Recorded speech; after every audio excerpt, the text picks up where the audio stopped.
Fall is the perfect season for composting in two ways. First, it's a great time to apply compost, feeding the soil now so you can work all winter and be ready for spring growth. Second, it's the ideal time to start a new pile. By spring, you'll have compost that's ready to go, straight back into the garden.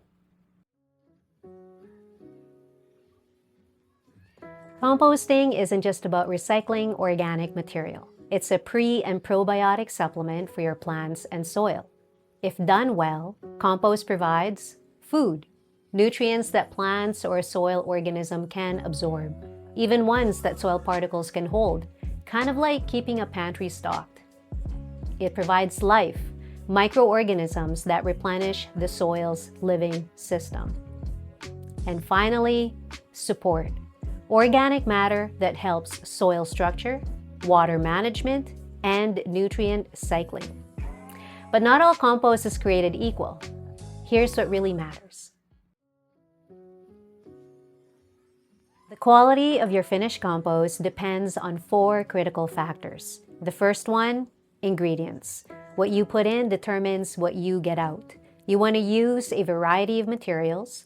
Pay attention to the carbon to nitrogen ratio. Materials like dried leaves and wood chips have a lot more carbon than nitrogen. They also encourage fungal growth, which can attract beneficial arthropods that feed on fungi. Compost piles that have a higher ratio of these ingredients take longer to mature, but they create excellent soil structure. On the other hand, fresh grass clippings, manures, spent grain, these materials have more nitrogen than carbon. They also promote more bacterial growth, which means your compost will decompose quicker. Great compost blends both carbon and nitrogen-rich materials, which means you're growing a diverse community of microbes to feed back into your soil. And for those who like details like I do, you can explore the literature on carbon to nitrogen ratios for different compost ingredients. It's a useful way to fine-tune your mix. Next is management. Poor management can turn your resources into something that harms your plants. If you're using manures or weedy materials, maintain thermophilic temperatures between 55 degrees Celsius to less than 70 degrees Celsius, ideally, to eliminate pathogens and weed seeds. You also want to ensure sufficient airflow throughout your pile. While some anaerobic spots are inevitable, aim for predominantly aerobic conditions. And finally, moisture. Maintain 40 to 60% moisture. It should feel like a wrung-out sponge.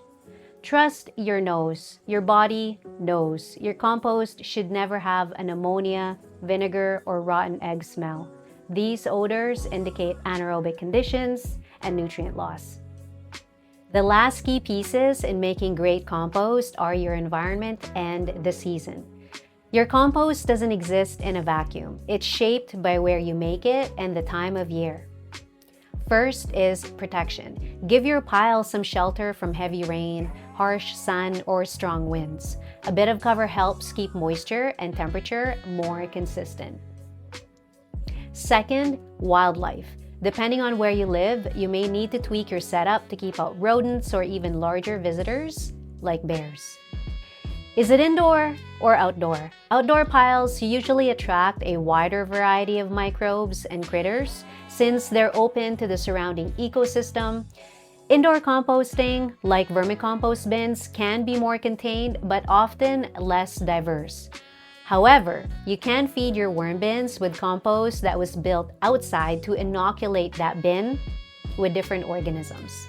Finally, consider seasonal resources. Remember, what you add will change with the seasons. Fall leaves, summer grass clippings, winter kitchen scraps all bring something different to the mix.